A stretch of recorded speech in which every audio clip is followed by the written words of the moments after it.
She was not cruel. She wasn't broken. She was magnetic. The kind of woman who turned heads when she entered a room. Men fought for her attention. Artists painted her. Poets wrote for her. Psychologists tried to understand her. And every one of them left confused and hollow. She would love them, wildly, fiercely, and then disappear. No warning, no closure, just silence. It was not that she did not want love. It's that no one ever unlocked the part of her that made it last. One man brought her flowers every day for a year. She vanished. Another promised her the world, a villa in Tuscany, a ring from Paris, undying devotion. She left him the morning after he proposed. The last man told her, "You are everything I have ever wanted." She replied, "Then you never really saw me." They said she was impossible to please. They were wrong. She was waiting for something no man had the power or the courage to give her. Until Freud. Freud studied women like her, not the ones who settled, but the ones who haunted you, the ones who shattered men and never looked back. And in his most controversial, suppressed work, he claimed to find the reason why. Not just why some women push love away, but why they crave conflict, why they test men, why they stay in love with danger and grow bored with peace, why they reject the man who gives them everything, and obsess over the one who gives them almost nothing at all. It was not cruelty. It was not chaos. It was a psychological pattern so disturbing, so taboo, that it was buried for decades. Freud did not just uncover a theory, he uncovered a code that explains why some women stay forever, and why others vanish even when they say they love you. This is not about manipulation. It is about seeing what most men never see, until it is already too late. Because the truth is, you do not lose her because you are not enough. You lose her because you never learned how to awaken what's buried inside her. And Freud did. You have been told she wants safety, stability, kindness. A man who shows up, listens well, and never causes drama. That's the myth. But look closer, not at what she says, but what she does. Why does she stay with the man who disappears for days but ignores the one who texts her back in seconds? Why does she light up for the emotionally unavailable artist but grow distant with the man who plans every detail of her life? Because comfort doesn't awaken her. Chaos does. Freud knew this. In his suppressed writings on the female unconscious, he said, "What she desires is not harmony, but heat." He believed that female attraction is not rational. It's rooted in tension. Not conflict as in cruelty, but friction. The feeling that something is at stake, something wild, something ungraspable, something that makes her feel alive. Let me tell you a story. In 1896, a Viennese duchess left her aristocrat husband, a man of wealth, stature, and calm devotion, for a man who lived in the city's criminal underbelly, a thief. When asked why, she said, "With my husband, I was preserved. With him, I am consumed." Freud documented it in his journals, not as madness, but as proof of a deeper law. The female mind doesn't want to be preserved. It wants to be stirred. This isn't new. It's been happening for centuries. Helen of Troy, Cleopatra, Marilyn Monroe. They weren't drawn to peace. They were drawn to fire. Modern science backs this up. A 2012 University of Texas study found that women are 52% more likely to pursue a man who exhibits controlled unpredictability. A man who's not cruel, but unreadable. Why? Because unpredictability activates the same dopamine circuits as gambling. And in the emotional casino of attraction, the man who can't be predicted is the one she can't forget. Another study published in the Journal of Neuroscience found that the anticipation of reward lights up the brain more than the reward itself. Translation: your attention, when given freely, has less value. When given unexpectedly, it becomes a hit of psychological adrenaline. That's why the man who sends her good morning texts every single day starts fading from her memory, while the one who texts her out of nowhere at midnight is burned into her nervous system. It's not logical, it's not fair, but it's real. Because the female mind, especially the unconscious, responds not to perfection, but to pressure. Not to consistency, but to polarity. The pull of opposites, the soft with the sharp, the kind with the unknowable. She's not trying to be toxic. She's trying to feel something real. And safety by itself is numbness in disguise. This doesn't mean you have to be unstable. It means you have to stop being predictable. Most men lose not because they're not good enough, but because they're too available, too easy to map, too smooth, too soon. She doesn't crave the man who gives her peace. She craves the man who interrupts it, just enough to make her heart race. The sooner you realize this, the sooner you'll stop blaming yourself for being too nice and start understanding what actually creates emotional gravity. Freud's work whispered this truth over 100 years ago, but it was too dangerous, too primal, too unfitting for the narratives we wanted to believe. But he saw it. He saw that deep down, it's not comfort she's chasing. It's the chaos that makes her feel alive. There's something Freud never shared publicly, not because it wasn't true, but because it was too dangerous. Buried in his private journals was a recurring term he never published: the shadow circuit. He believed the female unconscious operates like a current, invisible but electric, constantly testing the emotional infrastructure of the man in front of her. Not with words, not with logic, but with friction, with withdrawal, with silence. She's not trying to be cruel, she's trying to feel your spine. Freud noticed that the women who left the deepest emotional impact on men, the ones who lingered in memory, who rewrote destinies, shared something powerful. They all tested the men who pursued them, some without realizing it, some with surgical precision. He compared them to figures from myth. Cleopatra, who seduced two of the world's greatest military minds not through obedience, but through emotional war. Marilyn Monroe, whose beauty was blinding, but whose unpredictability was what truly hypnotized those around her. Salome, who danced for a king, then demanded the head of a prophet. Each one applied psychological pressure, not to destroy, but to reveal. Because in the female psyche, especially at the unconscious level, love is not given, it is earned through proof of emotional strength. She tests because she needs to know. Can you hold your frame when the storm comes? Or will you collapse the moment her energy shifts? In today's world, these tests don't look like seduction games from history. They look like this. She picks a fight out of nowhere, then watches how you respond. She withdraws affection, just to see if you chase. She ignores your message, to test if your confidence survives silence. Most men fail, not because they're bad men, but because they misread the game. They take it personally. They plead. They panic. And in doing so, they confirm the very thing she fears the most: that your strength was only surface level. But here's the truth. It's not the fight she wants. It's your foundation. Because when she creates chaos, she's hoping to find someone who doesn't get swept away by it. She pulls away emotionally or physically, not to punish you, but to see what you do when she's no longer validating you. Do you collapse, chase, lash out, or do you remain grounded, calm, alive, focused? Passing this test means holding your peace in her silence. She says something sharp, criticizes, undermines, pushes your emotional buttons. She wants to see if your ego needs to win, or if your self-worth is too deep to be shaken. Passing this test means responding without reacting. Power without performance. She creates confusion, sudden mood swings, emotional reversals, not because she's unstable, but because she's searching for your polarity. Can you remain solid while the energy around you fluctuates? Passing this test means becoming her anchor, not her mirror. Most men think relationships are about saying the right thing, being agreeable, accommodating, gentle, predictable, but they miss the shadow layer underneath. Because the unconscious female mind isn't asking, is he nice? It's asking, can he hold me when I can't even hold myself? And that doesn't mean fixing her. It means not being shaken by her storms. It means becoming the force she orbits, not the one that spins.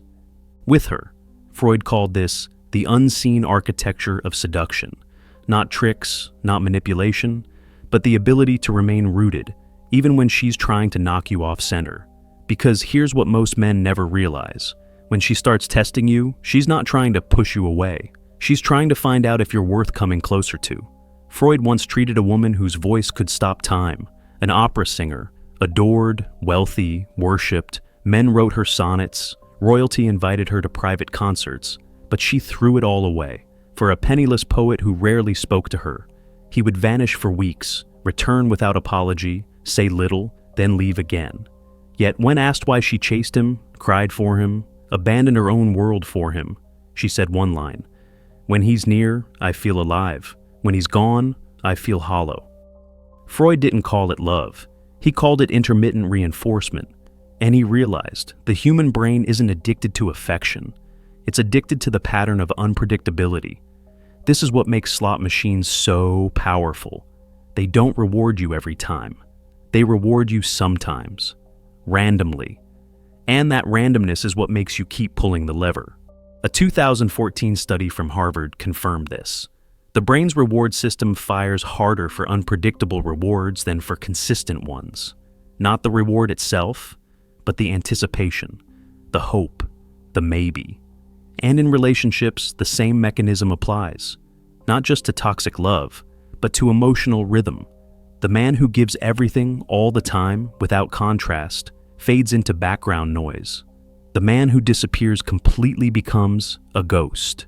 But the man who balances presence with absence, warmth with coolness, closeness with space, he becomes a neurological addiction. This isn't manipulation. This is biology. Because just like the opera singer, the modern woman isn't drawn to chaos for pain. She's drawn to it because it makes her feel awake. Let's break it down. Because this is where most men either become manipulators or martyrs. The goal is not to confuse her. The goal is to create emotional contrast, moments that feel vivid, alive, moments that make your presence mean something. Think of it like music. A song isn't powerful because every note is loud. It's powerful because of the rhythm, the spaces between the sound. When you're with her, be fully there, not distracted, not distant, engaged, eye contact, deep listening, presence like gravity.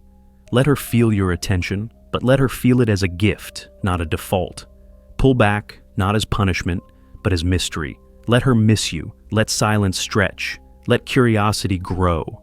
Don't always respond instantly. Don't always initiate plans. Let her lean in. This creates the emotional motion her nervous system remembers, not flat consistency, but rhythm, like waves that pull back, only to crash in stronger. Modern. Neuroscience calls it the anticipatory cycle. The more she anticipates, the more she values. The more she wonders, the more she imagines. And imagination is far more powerful than information. That's why the man who gives everything up front rarely becomes the one she obsesses over. She didn't get to chase. She didn't get to wonder. And so, her brain never built those neural pathways of desire. Freud didn't frame this as game playing. He framed it as the psychology of attention. Because once you realize her addiction isn't to you, it's to the emotional rhythm you create, everything changes. You stop trying to win her. You start learning how to move her. And here's the truth most men never hear. She doesn't want everything at once. She wants to be surprised, to be moved, to feel uncertain. Not about you, but about what's next. Because when a woman starts wondering what you'll do next, she stops wondering about anyone. There's a reason some men are unforgettable.